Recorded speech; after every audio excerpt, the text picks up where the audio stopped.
Talk, shop, pop, movies. Ahoy there, this is Eric, the Convicted Cinephile, and if you're a convicted cinephile yourself, please like, share, and subscribe to the channel down below. On my channel, I like to talk, shop, and pop open, that is, movies and physical media. You know what I'm going to do? I'm actually going to pop this off. Whoop. And here's my channel, remember it. Anyways, this is episode 2 of Guild Award Week. Yes, the other day I did the, God, what were they even? The cinematographers, art directors, and sound editors guild. Today I have the Screen Actors Guild Award, which I did a longer stream reacting to them live earlier today. I'll go over them still, but if you want to see me get really happy or really confused, go watch that. It's fun. So I was chatting with people doing that. It was an actual live stream, not one like this where I record it and then edit it later.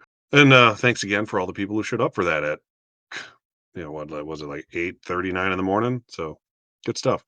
Today we have, like I said, the SAG Awards we'll go over again, Makeup and Hairstyle Awards, and the Directors Guild, and I believe we have the Cinema Audio Society as well.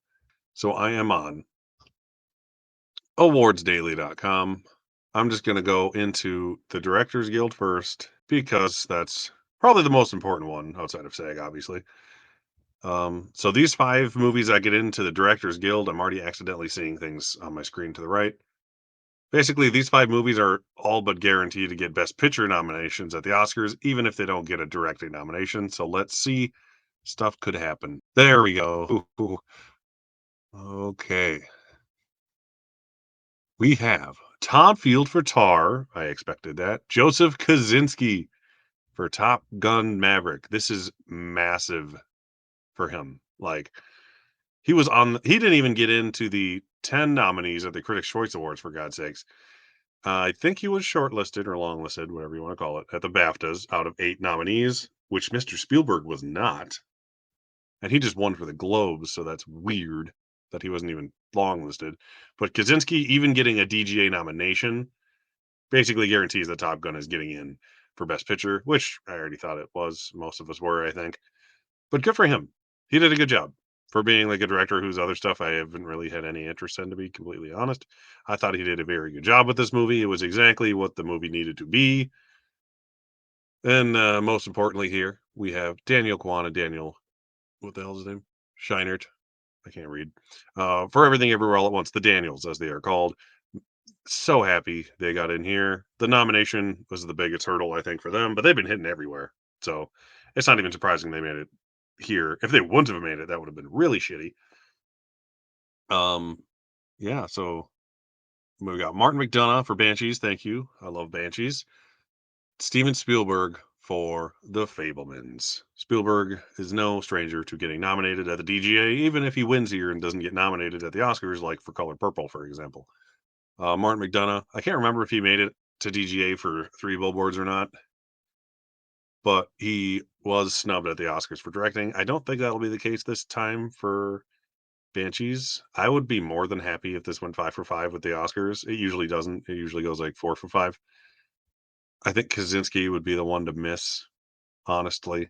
But I am very happy that Baz Luhrmann is not here for Elvis. Because it is basically the first guild it has missed, and it is for the one that I really didn't want it to get in for. So I am very happy there. I'd much rather have Kaczynski for the blockbustery movie than Baz Luhrmann for the obnoxious movie with a really good performance and some good text. So that is the DGA Awards, and they always have a outstanding directorial achievement one, which is cool. So first time director, we have Alice Diop for Saint Omer, probably saying that wrong.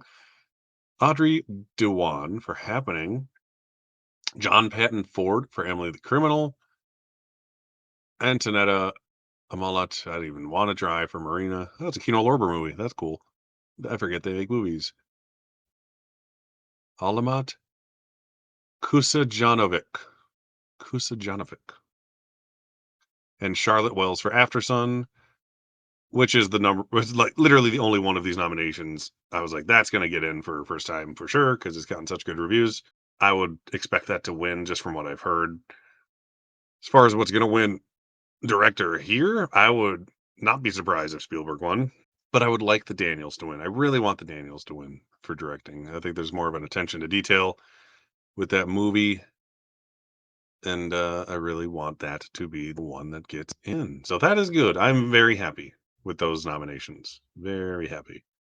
The two movies I wanted in were in, and the movie I didn't want in isn't in. So I got no complaints. Let's do Cinema Audio Society next. So this is for sound mixing, not sound editing. That was the sound editing guild that I did the other day. We have motion picture live action, All Quiet on the Western Front. Fantastic selection. That movie is great. Avatar: The Way of Water, of course. Elvis for sound mixing makes perfect sense. I was surprised to see it in sound editing as often as it was, but sound mixing is great. The Batman, very good for the Batman, and Top Gun, of course. No Everything Everywhere All at Once, but I never really thought it would make it in for sound, honestly. I can't remember if it was shortlisted for sound. That might have been one of them it missed. I remember it missed visual effects, and I was kind of mad about that. But Everything Everywhere was never a sound nominee to me. There's nothing here that doesn't deserve to be. Like, there's no like random Fableman's nomination or something. So that's good. These are all very sound heavy movies that are good nominations. Even Elvis, which I don't like very much, makes perfect sense in sound mixing. So I am pleased. Animated film gets its own thing. Pinocchio, of course. Lightyear, because why not? Minions, I guess. Puss in Boots and Turning Red. I imagine that would go to Pinocchio. Maybe just because it's like the best regarded movie out of these, but who knows? It's only for sound mixing, so it could go to any of them. Documentary, we have Goodnight Oppie, which is not shortlisted at the Oscars. Hallelujah, Leonard Cohen, A Journey, a Song. Louis Armstrong's Black and Blues, yet again, another music one with Mooney's Daydream being next. Both music documentaries makes more than enough sense to be in the sound categories when there's very heavy music involved. And the Volcano Rescue from Wakari. Never heard of that one, but sounds cool. Sounds cool. No pun intended. I see Dahmer on there, even though I'm not going to look at the TV stuff because we don't need to. But I like Dahmer, so yay, go Dahmer. Very happy that Evan Peters won for that yesterday. Let's do makeup and hair. We'll end with the SAGs.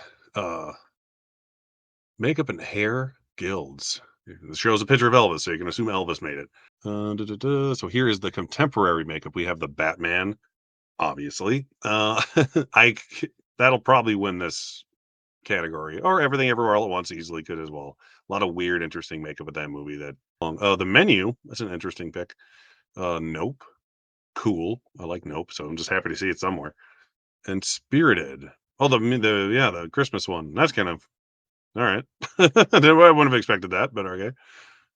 Yeah, I'd say either Batman or Everything Everywhere would win that.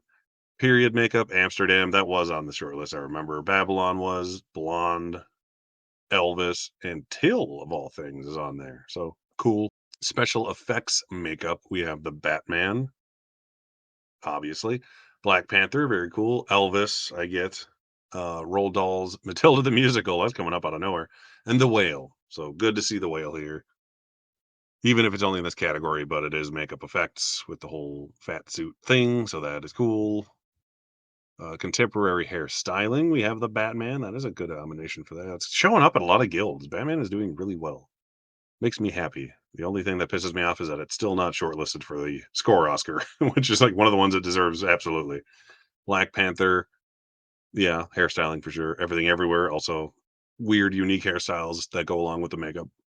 Glass Onion, interesting. The menu showing up is nice. I like the menu. Period hairstyling, Amsterdam makes sense. Babylon makes sense. Blonde makes sense. Elvis makes sense. And the Woman King, that's a cool one for that. All right. And that is it. Batman getting in damn near everywhere here. I mean, everywhere it could, I guess. Shows that it is probably going to get in. Black Panther, I can't remember if it was shortlisted or not. I think it was. Elvis getting in everywhere. Good stuff. So essentially, the top three that I expect are all here. And let's go into the SAGs. This is a slightly better looking one that we can read here. We have outstanding performance by a male actor in a leading role, Austin Butler and Elvis. I could see him winning this for sure. I do not want him to win. I like him, but I don't want him to win. Um, people are making fun of how much he just sounds like Elvis in real life now. It's hilarious. He's like been in character for 2 years. Colin Farrell. I would love to see Colin Farrell win, but not over Brendan Fraser. I want Brendan Fraser to win personally. But like I said, in 100 times, it'll be hard if his movie does not get into Best Picture, which the other two are basically guaranteed to at this point. Overcome that stat. It is a big stat, hence me, making videos about those things on my Oscarology playlist. Go check those out. Bill Nye, he's gotten in everywhere, so I expect him to get in at the Oscars. And Adam Sandler for Hustle of all people. So Tom Cruise couldn't even beat Adam Sandler at the SAGs to get in. Cool for Adam Sandler. Anytime I do one of these, my glasses are dirty as hell. I swear to God. So yeah, a weird nomination, but that basically just shows you here's the top four, and number five could be God knows who. Yeah, I think Cruise could still get in at the Oscars if they love it that much, especially since it got the DGA. Female actor in a lead role. This was a fun one. Kate Blanchett for Tar. Duh. Viola Davis. The SAGs love Viola Davis for The Woman King. She's won. I don't even know how many SAG awards anymore. Like at least like four, but they freaking love her there. She won for Ma Rainey when she lost at the Oscars for that. She won for The Help. She lost at the Oscars for that, which she should have won, in my opinion. Yeah, Ana de Armas for playing Marilyn Monroe got in here. That would be a cool nomination. I haven't seen the movie, but it's like as divisive as a movie gets this year. But no one complains about her performance, so it's cool that they can look over the movie if they don't like it. Danielle Deadwyler, not surprisingly, but glad to see her making it in here. Mm, ah, mediocre. And Michelle Yeoh for Everything Everywhere All at Once. Wonderful. Her speech at the Golden Globes. Mwah. Chef's kiss. I Kate Blanchett I still give Kate Blanchett like the 60-40 edge of winning at the Oscars, partly because I just want to expect it to happen. So when it does, I'm not mad. But I would love Michelle Yeoh to win. It's the more interesting choice. Kate Blanchett already has 2 Oscars. She didn't get to give a speech at the Golden Globes, which maybe that will hinder her ever so slightly, and people will be like, "Oh, that Michelle Yeoh is really cool," and then vote for her. We can only hope so, right? Supporting actor, one of the Fablemans boys got in here, Paul Dano. I think that's the one I don't even remember. Maybe I'll look at what I predicted to see how wrong I was. I haven't done that yet. Brendan Gleeson for Banshees, Barry Keegan for Banshees. The Banshee boys both got in. Kiki Kwan, the inevitable sweeper, it seems like this season. And Eddie Redmayne got in for supporting over Brad Pitt. Who else was in there for supporting that I'm brain farting right now? No Ben Whishaw. No nominations at all for the women talking cast or individual nominations for the Babylon cast as well. And you'll say why I mentioned that in a second. Outstanding performance by a female actor in a supporting role. Like I said, no women talking women here.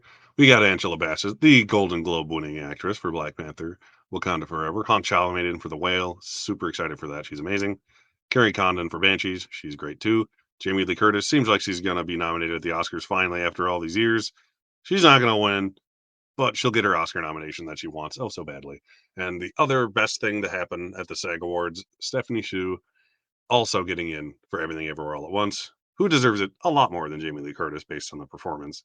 So Hong Chao and Stephanie Hsu getting in, not only is that cool because it's 2 Asian actresses getting nominated, it's the 2 I wanted the most outside of Carrie Condon, who I knew was getting in anyways. But out of all these, who would I pick to win? I really like Carrie Condon, but between those 3, I could care less, to be honest with you. I just don't want the Jamie Lee Curtis to win an Oscar for that role. Angela Bassett would be fine. I haven't even seen Black Panther, but she's so cool and she's been around forever and has been nominated but lost before. So it'd be a career Oscar for her and Jamie Lee Curtis. It seems a little more appropriate for Angela Bassett for some reason. It's weird. And then here it is, that cast in a motion picture. Ooh, it even says the specific names of everybody nominated. Awesome. Babylon gets in despite 0 individual acting nominations, which is odd. So we got Jovan Adepo, PJ Byrne, Diego Calva, Lucas Haas, Olivia Hamilton, Lee Jun Lee, she's cool in that movie. Toby Maguire, I love that Toby Maguire's a SAG nominee now for this movie. Max Minghella, Brad Pitt, so at least got in here. Margot Robbie, Rory Scovel, Jean Smart, she's awesome. Catherine Waterston, great cast in that movie, it really is. But the fact that I had 0 individual nominations is different. It's not like it never happened or anything, specifically because it happened 2 times this year alone. But it's weird when that happens. I think at least one of them. Yeah, Margot Robbie didn't get in for lead actress, which is not good for her. Let's just put it that way. Banshees of Inisherin. It got all 4 of these characters in or actors in for individual nominations, and all 4 of them made it. Carrie, Colin, Brendan, and Barry all made it in, giving it 5 total nominations, which I believe ties the record along with Everything Everywhere All at Once. Everything Everywhere All at Once should have 6 because it should have been nominated for the stunt ensemble, but it was not for some reason. So it should have broken the record. But here is the cast of Everything Everywhere All at Once that will be nominated: Jamie Lee Curtis, James Hong, who's amazing, and it's awesome that he has a SAG nomination now, if he doesn't already. I didn't look into that before doing this. Stephanie Hsu, so she got 2 nominations. Ke Huy Quan, Harry Shum Jr., Jenny Slate, which is kind of weird that she's part of the ensemble, even though she's not in the movie that much, but hey, good for her. I like her. She's funny. And Michelle Yeoh. Fablemans, we get Jeanne Berlin, Paul Dano, Judd Hirsch, Gabriel LaBelle, who plays Steven Spielberg essentially as a kid. David Lynch. It's awesome that he's nominated for acting in this movie. Seth Rogen. So my doppelganger is a SAG Award nominee now.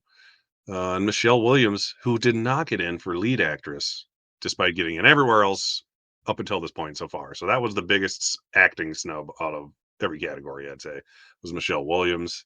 And Women Talking, another movie to get nominated here with no individual acting nominations, but it is a very ensemble movie, so it makes sense. It's more ensemble than any of the rest of these movies, probably. Jessie Buckley, Claire Foy, Kate Hallett, Judith Ivey, Rooney Mara, Sheila McCarthy, my girl Franny McDormand, Michelle McLeod, Liv McNeil, Ben Whishaw, and August Winter.